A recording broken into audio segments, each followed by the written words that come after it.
In the July Pokemon Presents, we gotta take our first look at the new exciting game, Pokemon Friends, which actually released the same day as the Presents. The core idea of this game is very simple. Being released on mobile, the Nintendo Switch, and of course the Switch 2, you untangle yarn by completing puzzles. Once you complete a set of 3 puzzles, you get the yarn that you just untangled, and you can use it to make some plush. Very much in a gacha style. In this video, I want to take a deep dive into this oddly polarizing game.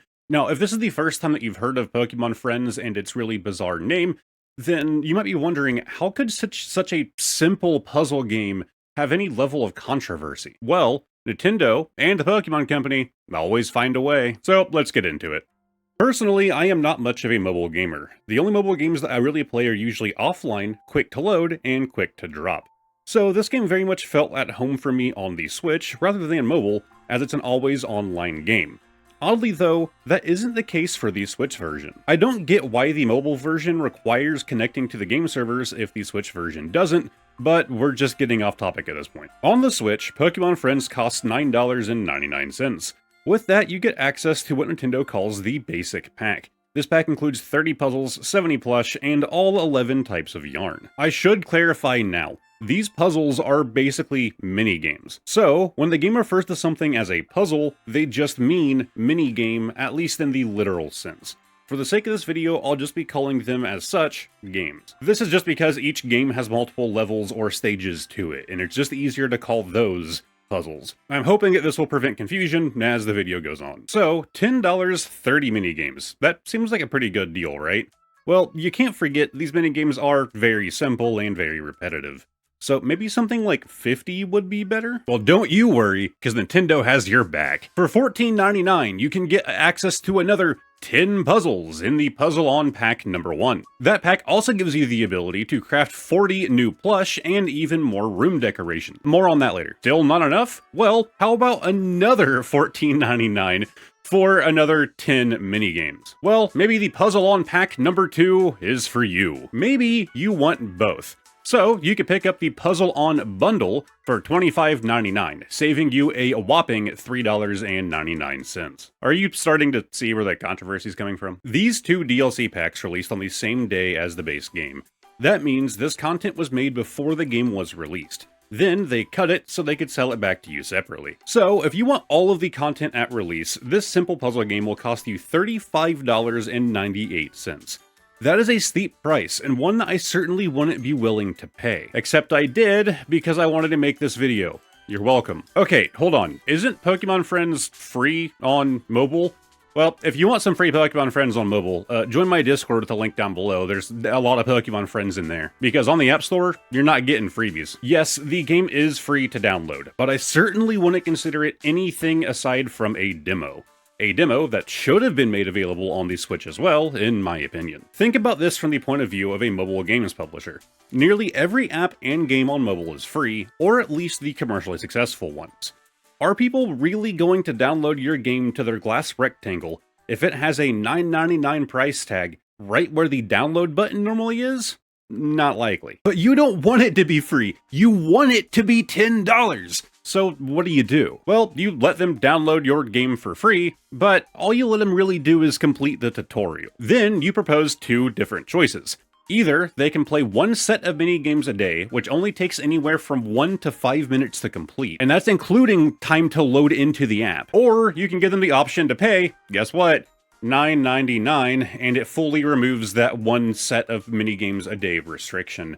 On top of that, there's actually only 10 games available in the demo version of Pokemon Friends. So when you pay that $9.99, you get the rest of the 30 demos that come in the base pack on Switch. So now, for $9.99 on your phone, you have the same experience that you do for $9.99 on your Switch. The only pricing difference between the 2, aside from the free daily plays you can get on mobile, is the bundle price. The DLCs and their normal bundles are priced the same, either $14.99 per pack or bundled together for $25.99. However, there does exist a third bundle on mobile where you get both DLC and the base pack for $33.99. Going with this option will save you a whopping $2.01. If you were planning on playing this game either way, you were planning on giving them your money to play this game, It is technically cheaper on mobile, but for $2, really just figure out which one you'd prefer it on. Before we move on from pricing, I do want to go over my own little tinfoil hat theory. See, some people have been concerned over this wording right here, not only on the app stores, but also on Pokemon's own website. Untangle your mind with over 1,200 puzzles. Now, the base pack with the DLC included adds up to 50 puzzles, not 1,200. So the concern right now is that they have either created or plan on creating 1,200 different minigames to throw into this game, piecemealing them to you for $10 a piece. Personally, I think that's insane, and I don't think that it's correct. I think the biggest point of confusion here is the fact that they don't know what the word puzzles mean. They refer to the mini-games as puzzles, but they refer to each set or each level of a puzzle as puzzles as well. It's like if Mario Kart referred to a race as a lap. So your lap on Toad's Turnpike has 3 laps. Doesn't make much sense. I think the 1,200 plus puzzles they're referring to is that over the course of the 30 minigames in the base pack, there exist at least 1,200 variations or levels of those games in totality, or about 40 different variations for each minigame. So, what is my tinfoil hat theory? Well, I don't think the fear of them drip-feeding content to us is that wild of an idea still. This game very much feels like it was developed not only with mobile in mind, but with mobile first and foremost. And boy, do mobile games love to nickel and dime their players. I personally think these first 2 DLC packs are just the start of what is to come. My guess is that we're going to see more DLC releasing each quarter for the same price. That means that by the end of 1 year, the total cost of the game could be as high as $99.93. That is assuming that our 2 base DLC are not planned into their quarterly releases, and we get 1 DLC pack for $14.99 each quarter. I sincerely hope that I'm wrong, both for my sake and for theirs. If they really think that the Pokemon community is going to continue to pay these prices, they're probably right. Have you seen Pokemon consumers? So, with all of the boring pricing stuff out of the way, let's get into the actual game. As mentioned, to untangle Yarn, you have to play a set of 3 minigames. Each of them will have a varying number of sets, or puzzles, depending on the game. In total, these are very quick to complete. Once you beat all 3, you will get a grade that is measured in length of yarn. From what I've seen, super long yarn doesn't really mean anything, it's just a high score. But now you can shove that yarn into the Plush-o-matic to have it automatically create a plush for you. What Pokemon you can get out of it depends on the type of yarn used. For example, the soggy yarn can only create water-type plush. The plain, fiery, soggy, grassy, sparky, toothy, feathery, and frosty are all very straightforward, with just one type being associated with it. Then we have some weird ones. The hardy yarn can create rock, ground, or fighting type Pokemon. The creepy makes ghost, poison, or dark, and fantasy makes fairy or psychic. So then what can you do with this plush? Well, for $50 more, Nintendo will send it to your door. Okay, no, you can't actually do that. But that would probably make, Nintendo and Pokemon a killing. Pokemon fans will buy anything. I would know. So the plush can be used in one of 2 ways. Firstly, you have the room decoration mechanic. Here, you can arrange and display your plush in whatever way you would like. You can also add furniture and change the wallpaper. These rooms are pretty small, so you might want to have more than one. Luckily for you, you have access to 3 rooms. If that still isn't enough, well, each DLC gives you an additional room, so currently the max is 5. However, this is where we see another difference between the console and mobile versions. I'm not willing to give Nintendo even more of my money for this video, so I'm just going off of what info I can find online. Take this with a heavy grain of salt, as it actually is hard to find info on this game. On mobile, the game starts out as free, but they limit you to just 1 room. But for whatever reason, when you buy the base pack, it doesn't give you any more rooms. So you have to pick up both DLC, and you'll have a total of 3 rooms on mobile, not 5. However, Bulbapedia states that buying the base pack will give you those 2 extra rooms. So I'm not really sure what to believe here. I think it's more likely that Bulbapedia is correct. It just makes more parity between the 2 versions. But maybe check back in a month or 2 when people have thrown more money at this game and there is more info available. So what else can you do with that plush? And the furniture, how do you get that? Well, luckily both of those questions have the same answer. They're called friend quests. In Think Town, yes, it's really called that, not Craft Town, not Plush Town, Think Town.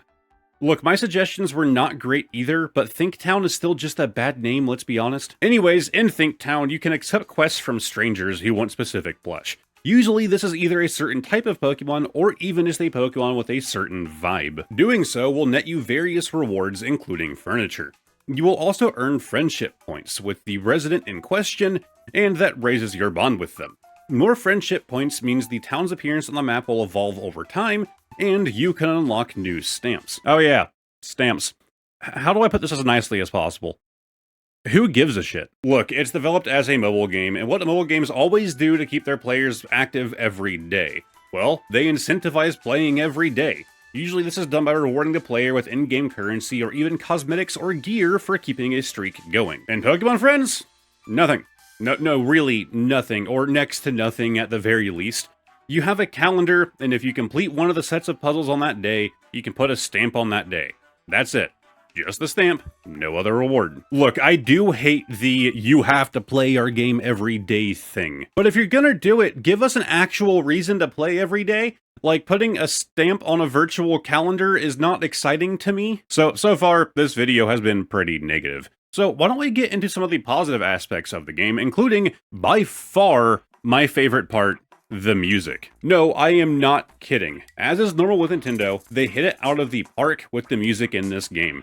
In fact, I manually went through the game and recorded the music from 18 of the mini-games, as well as all of the menu music, and that's the music that you've actually been hearing throughout this video. That's also the reason why the music in this video is a bit louder than I normally like to have it. Of course, no, not every minigame has its own song. The song you're hearing right now can be found in both Dig Drillbur Dig and Secret Stone. However, there are 5 unique menu songs, although a few do just sound like remixes of each other. And out of the 18 minigames that I recorded the music for, I found 7 unique songs so far.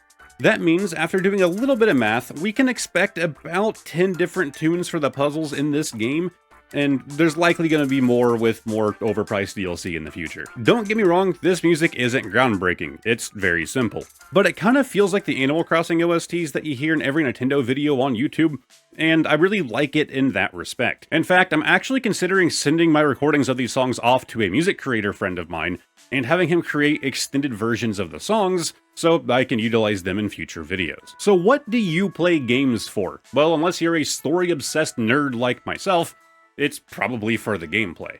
So how is the gameplay? I mean, it's fun. It is fun. It's not $35 fun, but I enjoy my time with it. The puzzles all start off super easy. However, as you complete them, they slowly, and I cannot emphasize the word slowly enough here, get harder. See, as you beat the same minigame over and over, the minigame actually levels up. A higher level means that it contributes more to your total yarn length at the end, but it also makes the puzzle harder. I was pleasantly surprised when I actually got stuck on a puzzle. Then it took some time, but it happened again, and again, and again. Each of these puzzles are timed, and some can get genuinely tricky once you get far enough in the game. Plus, with a timer, you are more likely to make mistakes when you can't just sit there and think it through. Everyone is going to have their own strengths and weaknesses with puzzles. A puzzle that is easy for me might be challenging for you. Some puzzles that I'm bad at, I could probably excuse with my dyslexia, and others with my general stupidity. It runs in the family. So we're going to briefly go over each game, and I'll give you a ranking on how hard I personally find it to be. Also, sorry my attempt at voice acting starts off a little dry in this next segment. I actually filmed that before this. It was almost like a warm-up. It picks up, it doesn't take long. Pikachu's power line. You have to connect all of the bulbs in the maze using just one line, and you can't cross over yourself. 1 out of 10, super easy. Sableye twist the tracks. You have to rotate the tracks to make a connected path between Sableye and the goal. 2 out of 10, no real challenge here unless you don't take a spare second to look at the layout. Think outside the box. There's an opening on the box and you have to rotate it so that Rowlet falls out. You can drop the boxes out so long as they will fit through that opening. 4 out of 10, my brain kinda broke on this a few times. Leapin' Litten. Literally just Q*bert without the challenge. You just have to reach the top with a limited number of moves. 1 out of 10, just basic pathfinding here. Spheal Spinner. Spheal starts out at the center of the circle. You have to rotate the circle back and forth to find a way out of the maze. 3 out of 10 if you're blindly rushing, 2 out of 10 if you're paying attention. Hopping hurdles. Guide score bunny to the goal by jumping over trampolines. Which direction you're facing when you reach the trampoline does matter, but it's still very simple, 1 out of 10. Just passing through. Figure out which wall the shape will fit through. 5 out of 10. Yes, really, this one can get a bit harder later on. You have to take into account that each wall is a different angle. So, while one wall may look like the correct one if the shape is turned, it's actually made for the other wall with the flat side of the shape, if you get what I mean. More of a 2 out of 10 if you can grasp this concept faster than me. Don't slip up, Piplup. Literally just the ice gym puzzles from the mainline games. 7 out of 10, I always sucked at these. 10 out of 10 if you hate Piplup as much as I do. Minchino's Clean Sweep.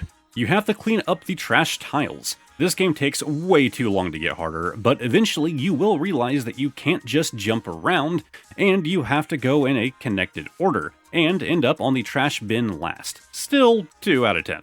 Greninja's Secret Shapes. Greninja throws a shuriken through a wooden block, and you have to guess what shape the cross-section will be. 6 out of 10, my brain doesn't like this one at higher levels. And that does it for the 10 free games that come with the mobile version. However, on the Switch, those are just included with the base game, so let's go over the other 20. Perfect Fit. You have a cube in front of you with smaller cubes removed. You have to find the shape that will fill the space to fix the cube. 2 out of 10, but I like the animation that plays if you get it wrong, so I kinda wish it was harder. So again, we're gonna check for fail state. What'll happen?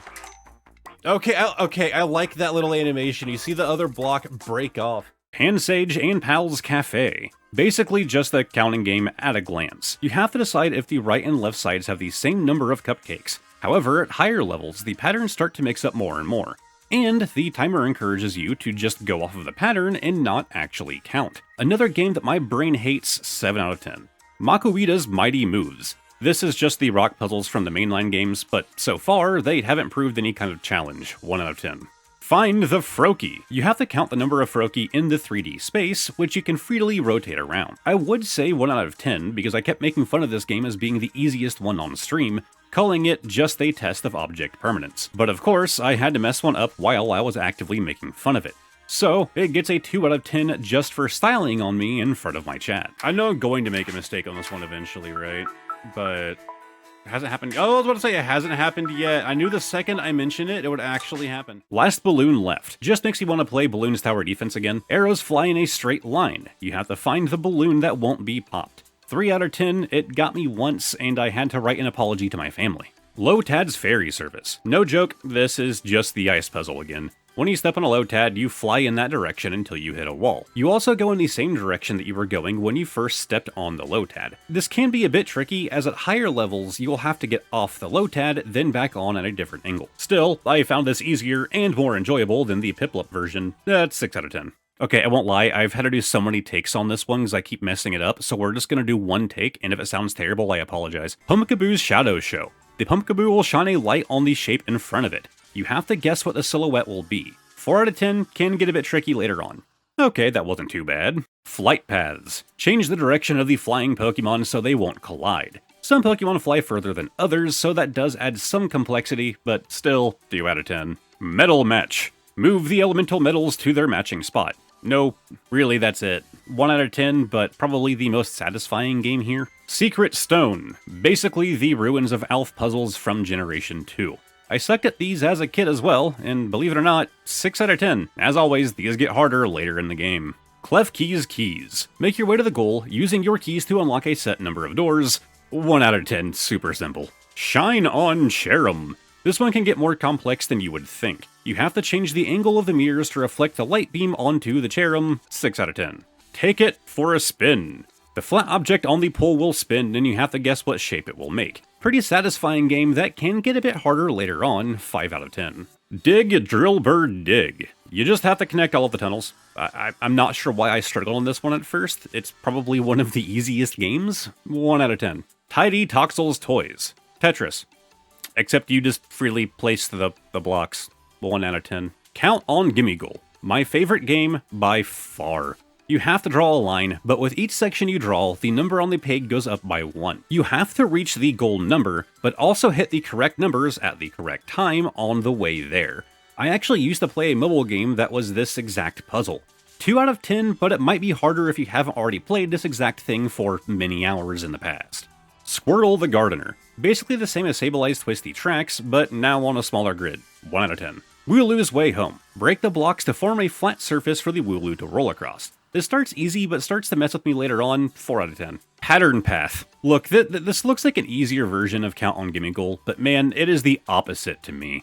You have to draw a path to the star, but you have to go in the same order as the balls on the right side. So, if it's Pokeball, Pokeball, Great Ball, you have to follow that repeating pattern. This one really messed me up, but eventually I kind of got the hang of it. Still, 7 out of 10, maybe an 8. Tandem Mouse Teamwork. You control both Tandem Mouse at once, but their moves are mirrored. Difficulty depends on your state of mind. My first stream of this game, I found this to be like a 1 out of 10. On my second stream, I actually struggled a lot more than I expected, so that would make it more of a 6 out of 10. I'm not really sure where to put it, I guess just like a 4? And finally, we get to the end of the basic pack minigames. Now, let's move on to the first DLC pack, Tinkatuff Tunneling. Our second game featuring Tinkatuff sees you breaking blocks under yourself to reach the goal. Crazy simple, 1 out of 10. More Pico medals. I swear there is an on-paper or tabletop version of this game. Regardless, the goal is to turn all of the hangry Morpeko back into their happier yellow counterparts. You just have to surround the angry little guy with happy little guys, at least on 2 sides. The small grid makes this kind of easy, 2 out of 10. How many more? Similar to the Pansage and Pal's Cafe game, except instead of telling the game if the number of items between the 2 sites match, you instead tell it how many more Pikachu there are than Eevee. This actually messed me up a couple of times, so 3 out of 10. Smeargle's Picky Palette. This is just a simple coloring game. You have access to some paint and have to paint in each block, but without the colors touching. If diagonals counted, this would be far harder, but they don't, so 2 out of 10. Square Solver. This game actually has a nearly identical counterpart in the second DLC pack. All you have to do is draw a square using the dots on screen. Crazy easy, 1 out of 10. Operation Bath Time. Turn the gates to allow the water to reach all of the dirt piles. Way easier than the Shine on Cherrim game, despite the similar assets, 1 out of 10. Yamper the Champ. Again, just simple pathfinding. You have to take the shortest path to the goal to avoid being chomped on, 1 out of 10. Magnezone March. Honestly, the highlight of this DLC pack. You can grab either Magnezone positioned at the end of the magnet line. You have to drag them to fit into the highlighted shape, pulling on them much like a rope. I actually really like this one, and it can get a bit complex as well. 4 out of 10. Cyndaquil's Light Show. Cyndaquil will shine a light on the object at the center of the screen. You can rotate this object on both the X and Y axis to see it in a full 3D space. Then you have to guess what the shape of the shadow will be when Cyndaquil shines his light on it. This one was pretty rough for me, 8 out of 10. Holy moly! Another version of Tetris where you place blocks manually, except this time you have to cover all of the holes to prevent Diglett's appearance for some reason. That's simple, 1 out of 10. Now we go on to the final mini-games found in the second DLC pack. Who Goes Where, a pattern recognition game. You can see an example of the pattern on screen, and you have to fill in the gaps to match that pattern. Not hard, but it did take me a bit longer than I would like to admit to get some of them correct. 4 out of 10, and yes, I will be talking to my therapist about this one. Don't Wait Gengar. At first glance, this game looks harder than it actually is. This is basically just Bomberman, except you don't want to blow up the other creatures. Just place your lanterns, and they will draw lines of light up and down and left and right. Make sure the light does not touch a Gengar. 2 out of 10. Blocked boxes. Every box that you can see is blue. However, for every spot where a box can be that you can't see, that is a yellow box. You have to figure out how many yellow boxes are hidden. This messed me up once or twice, 4 out of 10. Topsy-Turvy Espeon. Literally just a more boring gravity guy for all 2 of you who remember that game. 1 out of 10, kinda hard to fail at this one. Stamp and Roll. One side of the die has a stamp on it. The die will roll along the guided path, and you have to predict where the stamp will land. I was surprisingly good at this one, so 2 out of 10. Bricks and Ladders, the standout of the second DLC pack for me. You control a Primeape and have to break bricks, and believe it or not, also climb ladders to reach the goal. Sadly, you can't punch the Snorlax, so he is your barrier block. I really like this one, but it's also super easy, 2 out of 10. Porygon's Lab. Using this X-ray-like machine, you can drag the slider up and down to see what is being scanned across each layer. Using this, you have to figure out which shape is hiding inside. I'd say about a 3 out of 10. Tricky Triangle. Literally the same as Square Solver in the first DLC pack, but, believe it or not, with triangles. You have to select the correct dots on the grid that form a triangle. 2 out of 10 just because they start to rotate the triangle at higher levels. Pairing up Pokemon. Very satisfying game where you have to draw non-overlapping lines connecting each of these same Pokemon icons together. Despite the enjoyment factor, it isn't very hard, 1 out of 10. And finally, the last minigame, Bye Bye Balloons. The opposite of the last balloon left game. This time, you are the dart monkey. Place the arrows to pop all of the balloons. Simple in concept, but it did get me to freeze up once or twice while staring at that timer, so 7 out of 10. And finally, that is all 50 puzzles found across Pokémon Friends, both in the base pack and in the DLC, at least for now. If you're like me, you'll probably have some favorite standout minigames. After all, pretty much all of these games are just Pokemon branded knockoffs of old mobile games or Flash games. So, they're following a formula of addicting games. You see what I did there? I could be funny too, Dad. Like Count on Gimme Goal. I really like that game, and I honestly wish I could just boot up the game and play it. But no, there is no option to play just the games that you want. There are only 2 ways to play minigames. You either untangle Yarn, which is where you play a set of 3 games, or you have the calendar. Oh yeah, I did forget to mention that the calendar does have a second purpose. Here, you can replay the puzzles that you played on previous days. Okay, cool, so you can go find Gimme Goal. Well, kind of. So you can only replay the first 2 sets of games that you played on that day. Any sets past that are not saved. Still, once you get the game that you want on your calendar, you can go play it whenever you want, right? Well, yeah, but it's the exact same puzzle every time. I mean, the exact same puzzle.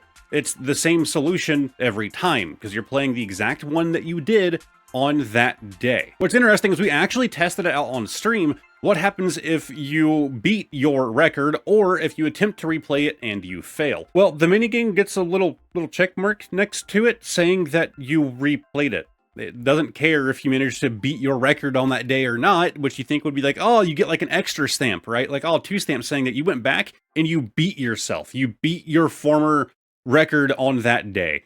No, it just tells you that you went back and played it. Now, this game does feature a sympathy point system. If you do really bad on a set of 3 games, instead of giving you nothing, you get a small scrap of yarn. If you end up with 5 of these scraps, they combine together to make a full, random yarn type. So why couldn't they just do that? Give me a free mode where I can play Count on Gimme Goal until my heart's content, and I just get a scrap of yarn instead of a full spool. That would at least make it feel like this is my game, a game that I own. We're gonna circle back to this one later. I actually live streamed the Pokémon Presents here on YouTube, and I saw the announcement of this game live with my audience. Then, when they said that Pokémon Friends was releasing that same day, I planned another stream for that night, which of course I did. That means that I went into this game blind. No reviews, no videos, no articles, research, nothing. I had no outside influence aside from my admittedly slow chat. So now, let's go see what other people are saying about Pokémon Friends. On the Google Play Store, the app is rated at 1.8 stars with 2,000 reviews. For comparison, that is 1.9 stars less than the currently highly controversial X, also formerly Twitter, and 0.1 stars lower than the Goodwill app, which is known for being ancient, buggy trash. In fact, Pokémon Friends is the lowest rated app ever put out by the Pokémon Company or Nintendo, beating the Nintendo Today app with its 3.7 stars. Now, I say ever, I don't have like historical data, but apps that you can currently download today, like Nintendo Today with its 3.7 stars. Also, why is it that low? I check it out once in a while. It's fine. The Google Play Store will actually search through reviews for any keywords that are constantly popping up, and they'll put those keywords at the top of the reviews page. The first 2 keywords they pulled are paywall and daily limit. Okay, well, those are just Android users. They're just unsophisticated apes who actually want to own their device and do what they want with it and not pay crazy amount of money for an already dated device with features that don't come to iPhones for like 10 years, and then people act like Apple invented those features, even though they've been a thing forever, like widgets. So let's take a peek at the Apple App Store. 2.7 stars. Okay, so it seems Apple people are more willing to pay for this game but not by far. It's worth noting that currently the app only has 377 reviews on the App Store, so that overall rating would likely change if more people started leaving reviews instead of just uninstalling the game and forgetting about it. But hey, those are just gamers. I don't trust what they have to say. I only trust large media corporations and what they tell us, and definitely don't have incentives to rank games higher or lower. Well, the lowest ranking review on Metacritic comes from Nintendo Life, giving the game a 50 out of 100. Then Eurogamer Portugal with a 60, Screen Rant with a 60, Hardcore Gamer with a 70, and lastly, GameSurf with a 75. That's it. Only 5 major companies decided to review this game, at least at the time of writing this script. And if I'm being honest, I don't care. User scores are always what matter to me. Large games media lost my trust long ago, so whether they all gave this game 5 stars or 1 star, it wouldn't really help me at all with making up my mind on if I should purchase the game or not. I was originally planning on looking through their reviews and showing what they had to say, like you tend to see in these kind of videos. But honestly, I don't care what they have to say. I care about what the community has to say, and they have to say 1.9 stars. Oh, sorry, 1.8, my bad. I don't want to defame them. So earlier I mentioned the idea of ownership. Right now, the conversation of games ownership is making the rounds, but that's not exactly what I'm talking about. Pokémon Friends just doesn't feel like a game that I own. It feels like a portal and some tech demos cooked up by Nintendo, with handrails telling me what I can and cannot do. Do you want to spend a few hours completing quests? Well, sorry, but you can only get 1 new quest every 24 hours. Want to play your favorite minigame? Sorry, you gotta play them at random. Want to set the difficulty on the minigame? No, you gotta slowly work your way up from baby mode. Are you looking forward to new updates and content? Well, you better have your wallet ready, so we can drop one of the handrails and let you see some stuff that we made 6 months ago, but kept from you until now. Oh, so you did purchase that new DLC, and you want to play the new games that were added. Sorry, bud, the new games are shuffled in with the old. You'll just gotta play it for a few hours and see what you can find. So again, do I think that the game is boring? No, it's actually not. If I am bored, it cures the boredom. So it, by definition, it's not boring.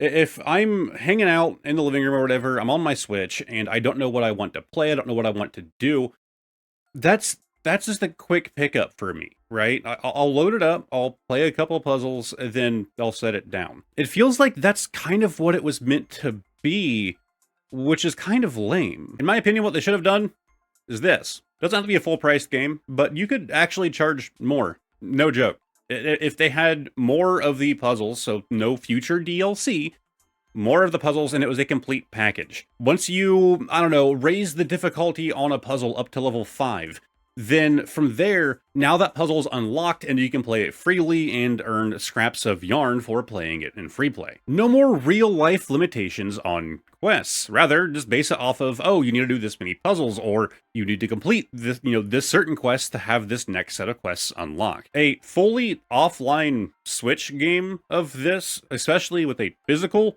would go hard. We have 50 puzzles. Call it 100. Call it 150. Whatever. More than what we have now. Free play added, actual quest line, less limitations on the rooms, different size rooms, more plush added. If they either A, let it cook for a bit longer, or B, just release all of the crap that they already have ready for this game and they're just waiting to throw out in the wild. Would I pay like $40 for a game like that, especially for a physical? Yeah, I probably would. The issue is that this is a mobile game that just happens to be on the Switch. If you're a big mobile gamer, then you already understand the drawbacks of mobile games, and this is still a bad example of it. They're somehow doing it even more greedily and more crappy than a lot of currently existing mobile games already do. But let's be honest, if it wasn't Pokemon, would this game feel that far off on mobile compared to other similar games? Maybe if they had like a bit more free play than just the 1 puzzle a day. Also, yes, my copy is signed by the voice actor of Todd Snap. Not necessarily a flex. I met the dude and had him sign it. So yeah, kind of a flex. Well, the question is, do I hate the game? No, I really don't. I think that it can be something good. It just isn't right now. I think that it is fun for what it is. And as someone who effectively had to buy the game because I wanted to do this video, wanted to stream it, big new release, I need to cover it, right? Like, If I consider the money that I put into it just a part of the YouTube business, well then the game was effectively free for me, right? And for free, yeah, it's pretty good. So let me know in the comment section down below. Have you picked up Pokémon Friends? What do you think of it? Have you only played the free version on mobile and then uninstalled it 5 minutes later because that's how long it takes to get through the free version? And has this video made up your mind? Were you considering buying it and now you're not going to? Or maybe now you are. Maybe some of those puzzles enticed you. Personally, I don't think the $10 for the base pack is a bad deal. Like, unironically. I think if you like the idea of the game and you just want that thing on your Switch, you want that Pokemon thing to pick up and play when you're bored, you can't figure out what to play, I think it is unironically a fantastic $10 pickup for that use case, if you have that problem. But the $25.99 for the DLC? No. But that's gonna do it for this video. It's actually been a long time since I've done like a scripted video. So you gotta let me know what you think. I'm kind of having to rush the editing process because I want to have the video up on Sunday, and it's almost Sunday. But let me know what you think of this video and the style it's going for. If you did like it, give it a like, subscribe to the channel, all of that fun stuff. As always, a massive thank you to my YouTube channel members.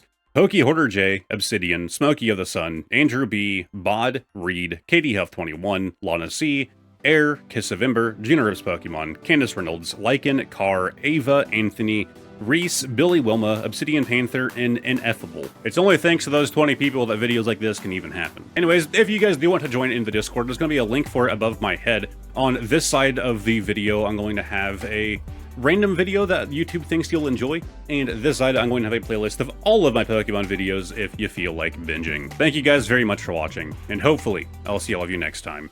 Goodbye for now.